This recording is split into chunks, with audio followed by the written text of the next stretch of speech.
Hey, what's up, guys? So yeah, sorry there wasn't a video last weekend. I had a funeral to go to, and then Saturday was my birthday, so I had that going on, and I just had way too much stuff going on.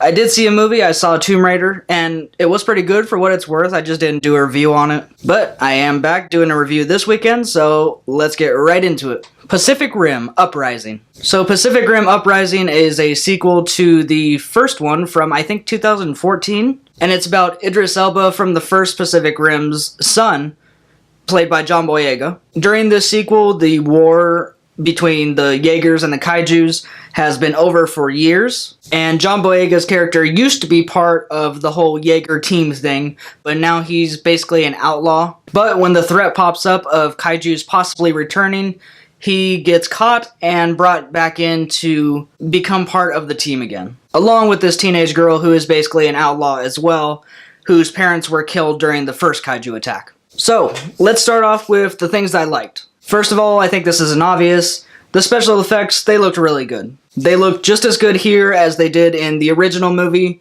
and probably, I haven't seen that movie in a while, but they probably look a little bit better because it has been, I think, 4 years. So I know there have been improvements on CGI since the first movie. The second thing I liked, also just like with the first movie, the action was really good. Just like with the first one, there are a lot of, CGI, giant robot, giant monster battles.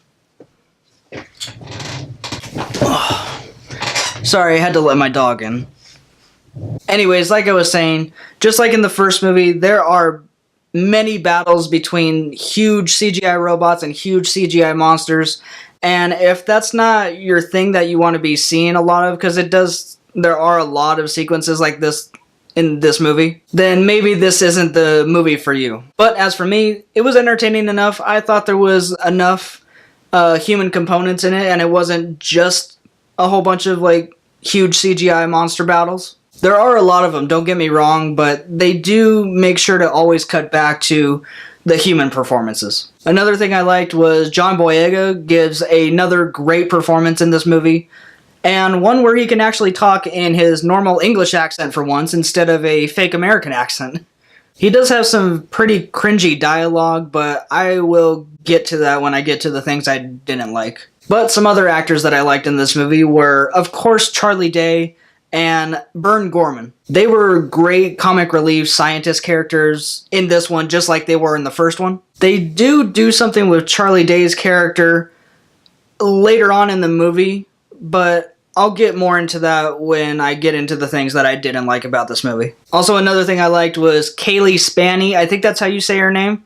She was the teenage girl that is found with John Boyega's character in the beginning, and I liked her a lot too. I thought she was pretty good for a kid actor. I mean, she's a teenager, but she still did really good in this movie. Another thing I liked about this movie is they added a lot to the lore, and they expanded on many things that were set up by the first movie. So it was pretty nice to see that they still seem to have some ideas for this franchise, even if this movie wasn't totally that good. And with that being said, let's get into some of the things that I didn't like about this movie. First off, the biggest thing that I hated in this movie, except for Charlie Day, was that this movie has probably some of the worst scripted comedy that I've heard in a movie in a while. This goes back to the thing that I was saying that was kind of cringy about John Boyega's character. He's always saying how sexy he is, and even sometimes commenting on how sexy Scott Eastwood's character is. And it just was not funny the first time he said it, and it wasn't funny the second, third, and fourth time he said it either. Seriously, that's how many times I think he references how sexy he is in this movie. One time is even to a fucking teenage girl. And every time he says it, he doesn't just say it as like a quick little quip, No, he repeats the same thing that he just said, just to make it that much more unfunny. But this leads into the next thing I didn't like about this movie, and something that I said earlier about what I didn't like they did with Charlie Day's character. So they do something in this movie, I'm not going to spoil what, to their strongest comedic character, Charlie Day, that just makes his character not funny anymore. And my thought process with this, after seeing how much cringy stuff and how much bad comedy there was in the movie was, why would you take your only good comedic talent in your movie and make him not funny anymore? That was literally the only thing you had going for you in this movie, aside from the stuff that I mentioned that I liked already.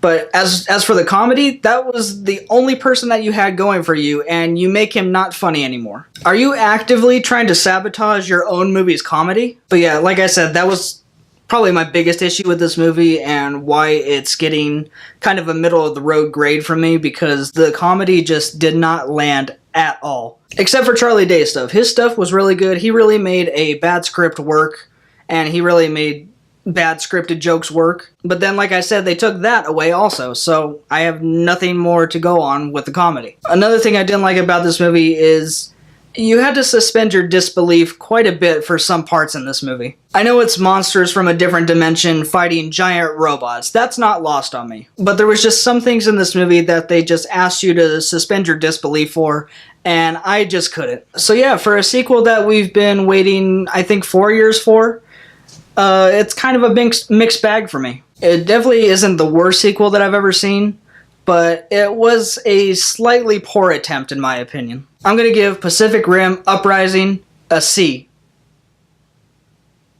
There's also one character in this movie played by Adria Arjona, I think is how you say her name, that did not need to be in this movie at all. Her character was so insignificant, but they had her in like 3 or 4 scenes. Honestly, I think that's the only amount of scenes that she was in, where they set her up as a love interest to John Boyega's character and Scott Eastwood's character, and a character that you should care about. But her character's barely in the movie at all, and it just left zero time for her to have any kind of character development as a love interest or just a character in general. So why is this movie trying to make me care about a character that I never see? You know what? Never mind.